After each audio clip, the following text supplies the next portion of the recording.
Prince Harry is said to have been suffering with anxiety during Meghan's speech on the couple's Colombia tour, as relations with the royal family remain fraught. Meghan gave a speech to the Afro Women in Power conference on her last day of what has been dubbed her faux royal tour, which has proved very controversial. In the speech, Meghan paid tribute to her mother and her daughter Lilibet, leaving out her sister-in-law Kate. I find inspiration in so many of the strong women that are around me, of course my mother being one of them. A body language expert told The Sun how Harry had looked anxious during Meghan's speech. She said, "Harry is said to suffer bouts of nerves before he makes a speech, and sitting beside his wife in the audience, he appeared to be suffering from anxiety by proxy, perhaps worrying on her behalf." Harry stroked his beard in a classic self-comfort ritual, while Meghan looked at ease on stage. The prince was then seen looking downward, fiddling and looking distracted as Meghan sat authoritatively. Meghan's choice of words on stage could be a hint that the couple want to make up with King Charles. You know, I think life is full of surprises and can be quite complex. And we've talked about over the past few days, you finding your inspiration in this fighting spirit. And for me, we talked about the power of words as well. So much of how I approach things is through the lens of less about the fight, that's not interesting to me, and more about how do we show up in this space and wash things over with love and kindness and generosity. And we talked about this the other day, and of course that is part of that same spirit that you have in you. You see something wrong, you go to fix it. Prince Harry suffers anxiety as regretful Meghan signals an end to the feud with Kate and William. Right from the start, the tone is dramatic, aiming to hook the viewer emotionally. You can emphasize this in your voiceover with a suspenseful delivery, setting the stage for a deep dive into the claims. First, the video provides background context, a reminder of the long-running tensions between Meghan and Kate, and Harry and William. The idea that Meghan might be making peace, while Harry is emotionally burdened, sets up a turning point narrative that viewers are meant to feel invested in. The first major segment focuses on Harry's anxiety. The narrator uses strong language and carefully chosen clips of Harry looking serious or withdrawn, backed by somber music. This creates the emotional impression that Harry is struggling internally, but the question is, does the video actually provide credible sources, or just visual cues to push that narrative? Next, the spotlight shifts to Meghan Markle, portrayed as regretful and supposedly signaling an end to the feud. Public gestures, appearances, or soft-spoken statements are framed as signs of reconciliation. The commentary should question whether these signals are real, symbolic, or media-interpreted. The following section offers supporting evidence, headlines, quotes, insider claims. Some may appear convincing, others might be cherry-picked to fit the storyline. This is where you should analyze each example critically in your commentary, pointing out where the video strengthens its case and where it stretches speculation.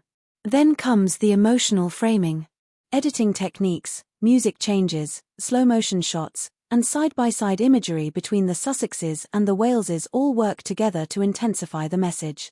These cinematic choices subtly shape the viewer's interpretation, even more than the words themselves. Finally, the video wraps up with a conclusion that reinforces its narrative. Meghan is reaching out, Harry is burdened, and the feud might be coming to a close. The tone is reflective but dramatic, leaving viewers with the sense that history could be changing, or at least that's what they're meant to believe. Given Meghan and Harry's clashes with the press and the royal family, this could mean the pair want to get back into the royal fold and accept the responsibilities that come with their constitutional role. The Duchess looked reflective and regretful while she made the comments in a soft tone. The body language expert told The Sun, "This shows the same signal of unification and joining together that Harry is so fond of, which might be a silent message of peace to his father Charles." Meghan praised her mother Doria as her role model and said 3-year-old Lilibet had found her voice. You, too, can help to change the world. And I think in the small ways that women are doing that each day, and in the larger ways that we're doing that as a community, those are the elements that continue to inspire me to use my voice, because I also recognize how small it feels when you don't. It doesn't feel great to, as we've talked about, suffer in silence or even just sit in silence if in those moments you want to be heard or if you have something to say. So I think part of the role modeling that I certainly try to do as a mother is to encourage our daughter, who at 3, she has found her voice. And we're so proud of that because that is how we, as I was saying, create the conditions in which there's a ripple effect of young girls and young women knowing that if someone else is encouraging them to use their voice and be heard, that's what they're going to do, and they're going to create a very different environment than so many of us grew up in, where our voices were meant to be smaller.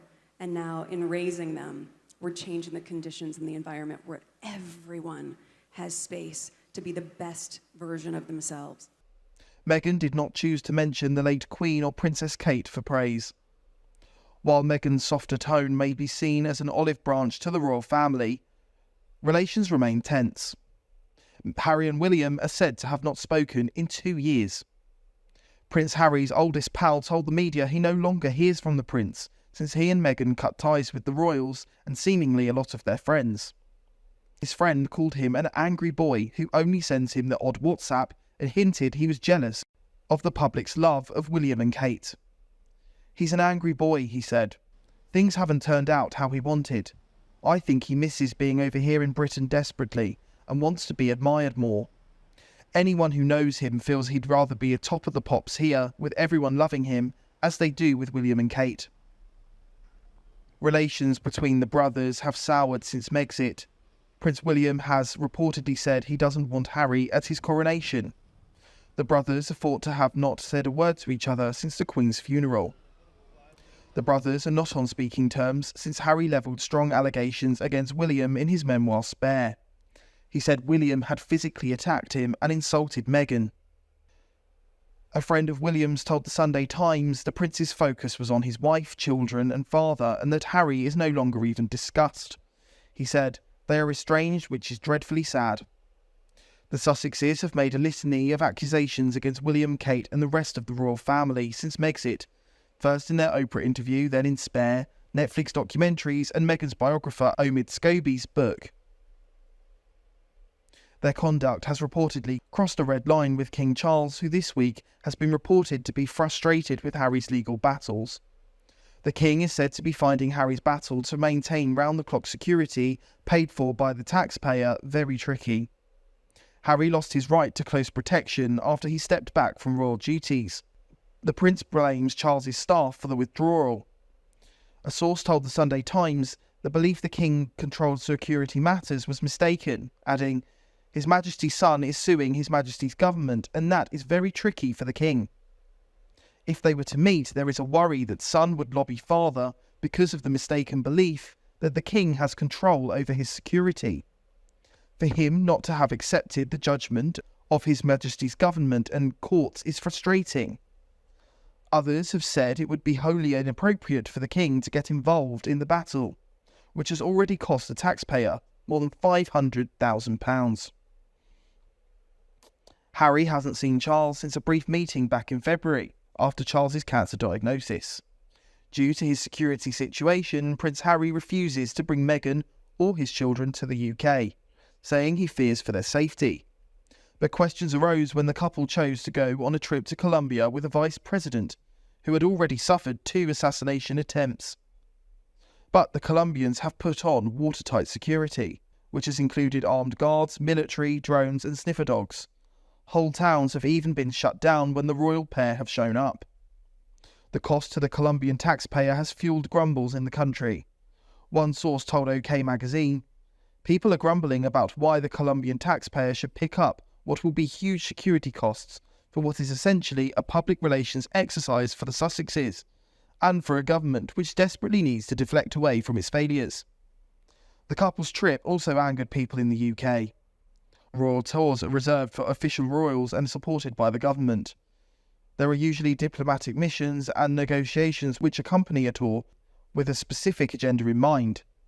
Angela Levin spoke to GB News about how this faux royal tour has angered the nation and royals. What is extraordinary, there are hundreds of things that are extraordinary, but what is really extraordinary is all the things they hated doing, they are now doing. and they're doing it with a smile, and they want to do it better than anybody else. You know, you start there. That's where you end as well, because you think this is phony. This is all to say I can do better than you can, but actually they can't.